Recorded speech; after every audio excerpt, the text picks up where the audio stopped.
राधे राधे दोस्तों, आप सभी का राधा भक्ति चैनल में स्वागत है। आइए सुनते हैं पाप मोचनी एकादशी व्रत कथा।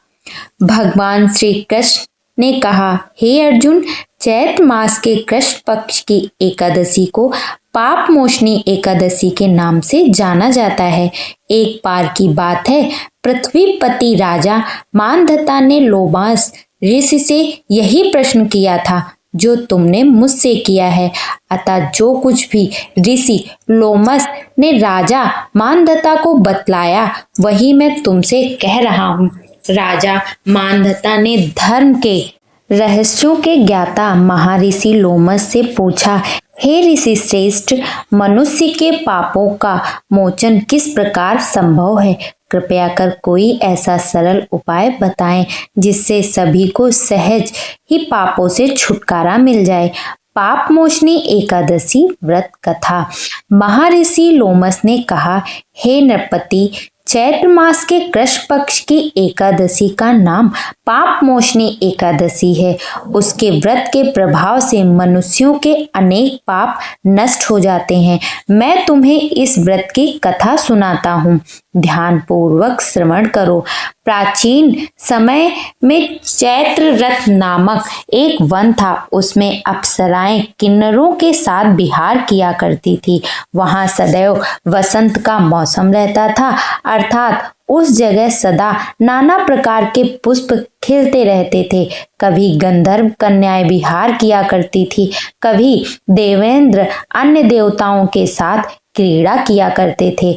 उसी वन में मेधावी नाम के एक ऋषि भी तपस्या में लीन रहते थे।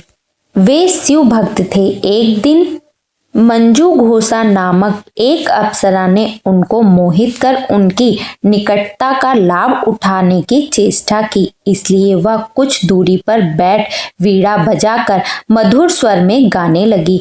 उसी समय शिव भक्त महर्षि मेधावी को कामदेव भी जीतने का प्रयास करने लगे। कामदेव ने उस सुंदर अप्सरा के भ्रूण का धनुष बनाया, कटाक्ष को उसकी प्रत्यंचा बनाई और उसके नेत्रों को मंजूघोषा अप्सरा का सेनापति बनाया। इस तरह कामदेव अपने शत्रु भक्त को जीतने को तैयार हुआ।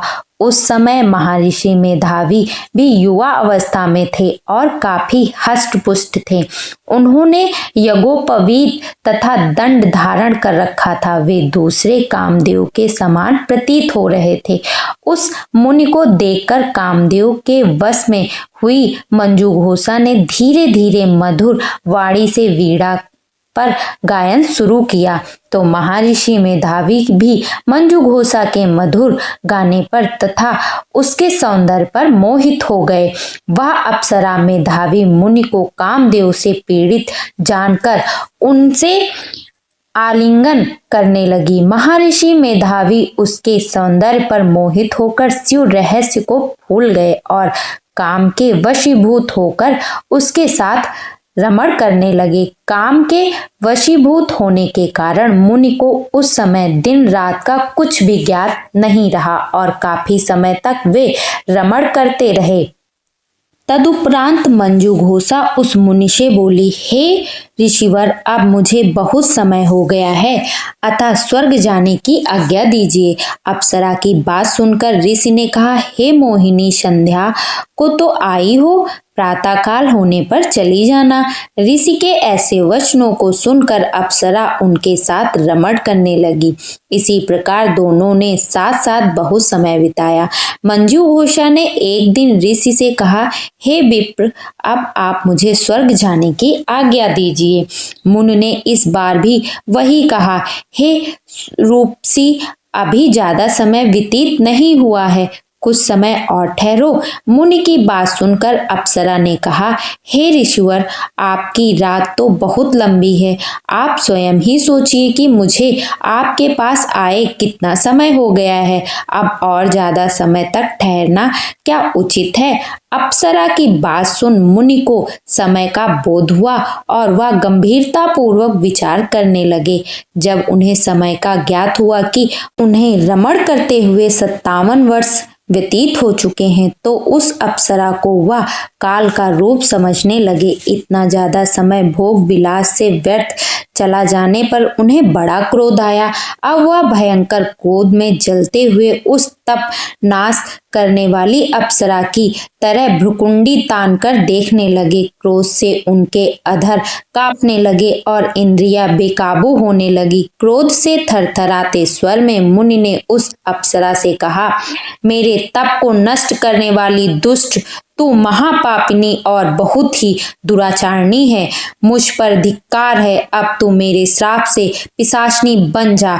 मुनि के क्रोध युक्त श्राप से वह अप्सरा पिशाचनी बन गई। यह देख वह व्यतीत होकर बोली, हे ऋषिवर, अब मुझ पर क्रोध त्याग कर प्रसन्न होइए और कृपा करके बताइए कि इस शाप का निवारण किस प्रकार होगा। विद्वानों ने कहा है, साधुओं की संगत अच्छा फल देने वाली होती है और आपके साथ तो मेरे बहुत वर्ष व्यतीत हुए हैं, अतः अब आप मुझ पर प्रसन्न हो जाइए, अन्यथा लोग कहेंगे कि एक पुण्य आत्मा के साथ रहने वाली मंजू घोषा को पिशाचनी बनना पड़ा। मंजू घोषा की बात सुनकर मुनि को अपने क्रोध पर अत्यंत ग्लानि हुई, साथ ही अपनी आप कीर्ति का भय भी हुआ। अतः पिशाचनी बनी मंजू घोषा से मुनि ने कहा, तूने मेरा बड़ा बुरा किया है, किंतु फिर भी मैं तुम्हें इस श्राप से मुक्ति का उपाय बतलाता हूँ। चैत्र मास के कृष्ण पक्ष की जो एकादशी है उसका नाम पाप मोचनी एकादशी है। उस एकादशी का उपवास करने से तेरी पिशाचनी की देह से मुक्ति मिल जाएगी। ऐसा कहकर मुनि ने उसको व्रत का सब विधान समझा दिया। फिर अपने पापों का प्रायश्चित करने के लिए वे अपने पिता च्यवन ऋषि के पास चले गए। च्यवन ऋषि ने अपने पुत्र मेधावी को देखकर कहा, हे पुत्र, ऐसा क्या हो किया है तूने कि तेरे सभी तप नष्ट हो गए हैं, जिससे तुम्हारा समस्त तेज मलिन हो गया है।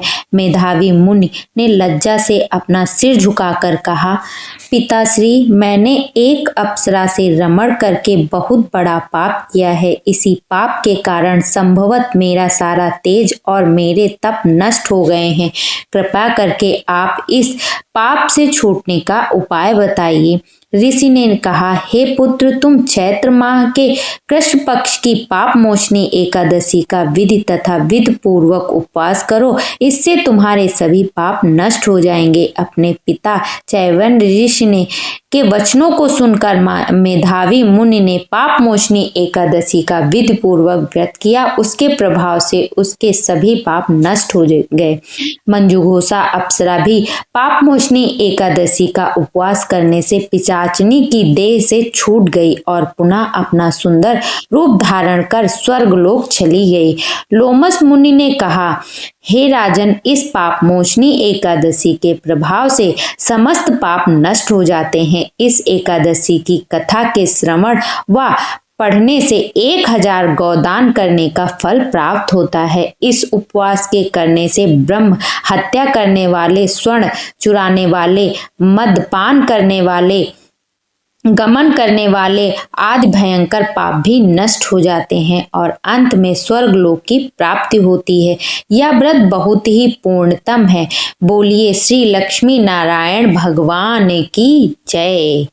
अगर आप सभी को ये कथा पसंद आई हो तो अपने इस चैनल को लाइक, सब्सक्राइब, शेयर जरूर करें और कमेंट बॉक्स में राधे राधे लिखना ना भूलें।